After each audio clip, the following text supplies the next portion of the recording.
वाहिगुरु जी का खालसा वाहिगुरु जी की फतेह। सत श्री अकाल, आदाब, राम राम। समूह साथी और समूह संगत जी, आज आपके सामने फिर एक सिख इतिहास से संबंधित महान शख्सियत के विचार लेकर आपके रूबरू हुए हैं। हम उस दौर की बात कर रहे हैं जब हमारे देश पर, हिंद देश पर नादिर शाह ने हमला किया था और हमारे देश से बेशुमार संपत्ति लूटकर नादिर शाह जब लेकर जा रहा था, तो उस समय सिखों ने उसे बहुत तंग परेशान किया। मुगलिया हुकूमत को हराने के बाद नादिर शाह उनसे अकूत धन संपत्ति लेकर जा रहा था और उस समय लाहौर का गवर्नर जकरिया खान था। जब सिखों द्वारा तंग परेशान किया गया, उसकी लूटी हुई धन दौलत को लूटा गया, गुलाम बना हुए हिंदू मुस्लिम सिखों के बच्चे बच्चियां, सुंदर लड़के लड़कियां उनसे छुड़वाए गए। तो इन सब से वो बहुत ज्यादा डरा, सहमा और उसके अंदर द्वेष रोष की भावना पैदा हो गई। वो जाता हुआ लाहौर जाकर आया और जकरिया खान से ये हुक्म करके गया, आदेश करके गया कि सिखों का खोज खुरा समाप्त किया जाए, भाव कि सिखों को इस देश से बिल्कुल समाप्त कर दिया जाए, मिटा दिया जाए। और जकरिया खान ने किया भी ऐसा ही। वो अत्याचार का ऐसा दौर चला कि जकरिया खान ने सिखों की सूचना देने वाले को 10 रुपए इनाम और सिखों का सिर कलम कर लाने वाले व्यक्ति को 50 से 80 रुपए इनाम दिया जाने लगा। उस समय ये धन दौलत रकम उस समय के हिसाब से बहुत बड़ी थी। बैलगाड़ियों में सिखों के सिर भर भर कर लाहौर भेजे जाने लगे। सिखों द्वारा समझदारी इस्तेमाल करते हुए अपने घर बार को छोड़कर सिखों ने राजस्थान के रेगिस्तान की शरण ली। कुछ सिखों ने जंगलों और पहाड़ों की ओर सहारा लिया और जकरिया खान द्वारा जगह जगह मुखबिर, कोतवाल, अहलकार और चापलूस लोगों को छोड़ दिया। कोई भी सिखों की सूचना देता है, उन्हें धन दौलत इनाम रकम दी जाएगी। पर ऐसे भयावह माहौल में एक सिख ऐसा भी था जो अब भी गांव में रह रहा था। वो थे भाई तारू सिंह जी। भाई तारू सिंह जी अमृतसर परगने के पुल्हा गांव के रहने वाले थे। उनका जन्म 1720 के आसपास हुआ। उनके पिताजी बचपन में ही गुजर गए थे। वो गुरु महाराज के अनुयायी थे। सिक्खी सिद्धांतों को मानने वाले उनके पिताजी एक गुरसिख थे और उनकी माता भी एक सिक्खी सिद्धांतों को मानने वाली एक गृहिणी थी। भाई तारू सिंह का लालन पालन सिक्खी सिद्धांतों के अनुसार, सिक्खी गुरबाणी के अनुसार, मर्यादाओं के अनुसार, अनुशासन, डिसिप्लिन में उनकी माता द्वारा भाई तारू सिंह का लालन पालन किया गया। बचपन से ही गुरबाणी का रंग, गुरु के चरणों का प्यार उनके रग रग में था। पर भाई तारू सिंह जी ऐसी भयावह और विपदा की घड़ी में भी गांव में रह रहे थे। वो था भाई तारू सिंह का व्यवहार कुशलता, मिठ बोलड़ा। हर व्यक्ति के साथ, हिंदू हो चाहे मुसलमान, हर कोई उनका मान सम्मान करता, वो भी सम्मान करते। ये नहीं, उनके आसपास के गांव के लोग भी उनका बहुत मान सम्मान करते थे। इसलिए उनकी कोई चुगली मुखबरी नहीं करता, उनसे बहुत प्यार था पूरे गांव वालों का। पर ऐसी विपदा की घड़ी में कुछ सिख विरोधी ताकतें भी काम कर रही थी, जिनमें से सिरमौर था हरि भगत निरंजनिया।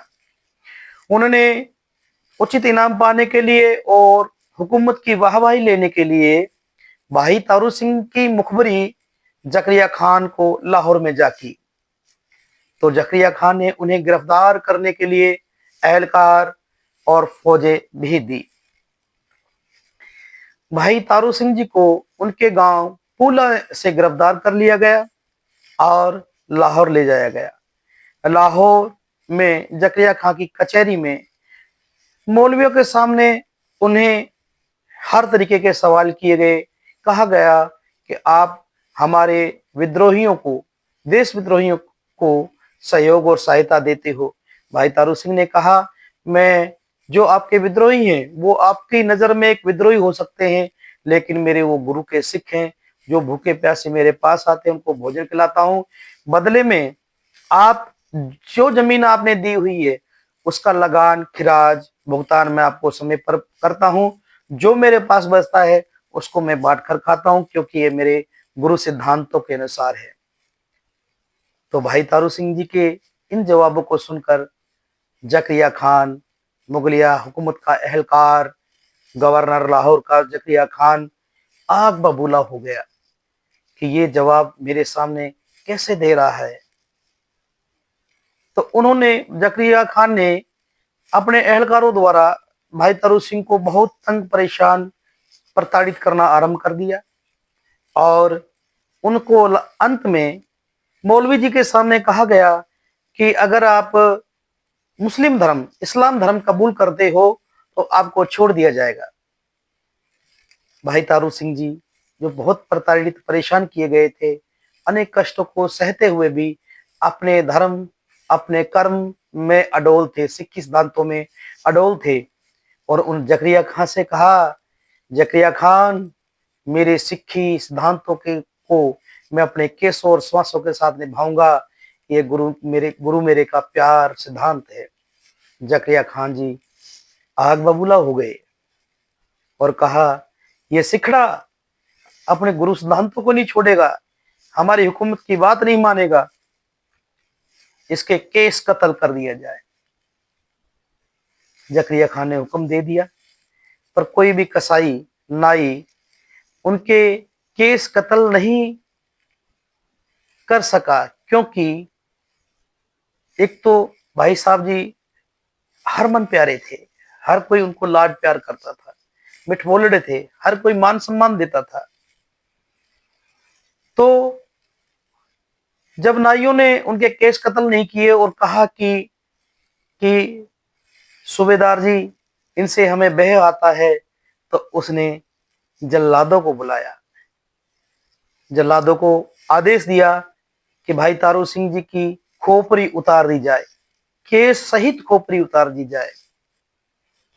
जब जल्लाद इस काम करने के लिए तैयार हो गए और भाई तारू सिंह जी के हाथ पैर बांधने लगे, तो भाई तारू सिंह जी ने कहा, रुको, ठहरो, मेरे अभी खोपड़ी जो आपने उतारनी है उसके लिए मेरे हाथ पैर बांधने की आवश्यकता नहीं है।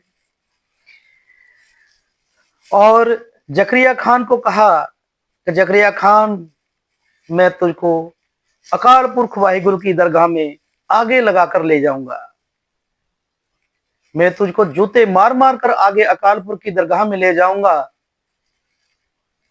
तो जकरिया खान ने कहा, इस सिखड़े की खोपड़ी तुरंत उतार दी जाए। जल्लादों ने सिख भाई तारू सिंह जी की खोपड़ी उतारनी आरंभ की, काटना आरंभ किया रापी से। भाई तारू सिंह जी जपजी साहब का पाठ अनवरत ध्यान मग्न होकर करने लगे। जब भाई तारू सिंह जी की खोपड़ी उतार दी गई तो उन्हें लाहौर किले के बाहर खाई में पटक दिया गया। कुछ सिखों के दर्दमंद, सिखों से प्यार मोहब्बत करने वाले हिंदू मुसलमान सिख लोग उन्हें एक पास की कुटिया में खाई में से उठाकर ले गए और उनका मल्लम पट्टी करने लगे। हल्की मल्लम पट्टी करने के बाद भाई तारू सिंह ने ज्यादा इलाज करने से मना कर दिया और करनी वाहिगुरु खुदा अकाल पुरख वाहिगुरु की कि जकरिया खान जैसे ही अपने महल में गया तो उनको जो पेशाब नहीं उतरा, पेशाब बंद पड़ गया, वो तकलीफ से करहाने लगा और इस तकलीफ से परेशान होने लगा। तो उसने बड़े नीम हकीमों को, मौलवियों को बुलाया इलाज करने के उपरांत वैद्यों द्वारा, नीम हकीमों द्वारा भी कोई आराम नहीं मिला। कोई बुद्धिजीवी विद्वान मौलवी ये कहने लगा कि आपने रब के बंदे को परेशान किया है, सजा दी है, तो उन उसका कहा वचन भी अटल होगा। क्यों ना भाई तारू सिंह की जूती जकरिया खान के सर में मारी जाए। जकरिया खान भी दर्द से परेशान था। इस दर्द से परेशान होने पर जकरिया खान ने सहमति दे दी और भाई तारू सिंह जी से माफी मांगने को कहा कि उनके द्वारा माफीनामा भेजा गया है। हुआ भी ऐसा, भाई तारू सिंह की जुती लाई गई और जैसे ही जकरिया खान की सिर में मारी जाती तो जकरिया खान का पेशाब उतरता और जितनी बार मारी जाती उतनी बार जकरिया खान को आराम मिलता, इस दर्द से निजात मिलती, परेशानी से निजात मिलती। तो जकरिया खान बार बार का कहता कि मेरे सिर में जूते मारते रहो। इस प्रकार इस दुष्ट पापी का जुतियां खा खा कर अंत हो गया और ये खत्म हो गया। तो भाई तारू सिंह जी को जब इसकी सूचना मिली, उन्होंने भी पाठ करते हुए अरदास की संगत के मुखातिब हुए और उनसे फतेह बुलाकर वाहिगुरु जी का खालसा वाहिगुरु जी की फतेह कहकर अपने प्राण त्याग दिए।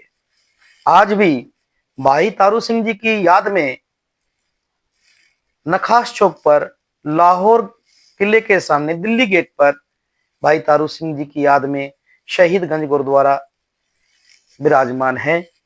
साथियों, ये साखी कहानी आपको कैसी लगी, इस पर कमेंट विचार जरूर देना, ताकि एक नई सिख इतिहास से संबंधित कोई साखी मरजीवड़े सिख की आपके सामने लाई जाएगी, ताकि आप इससे सिख इतिहास से संबंध में ज्ञान प्राप्त कर सकें, जानकारी प्राप्त कर सकें, सिखी जीवन सिद्धांत के बारे में जान सकें।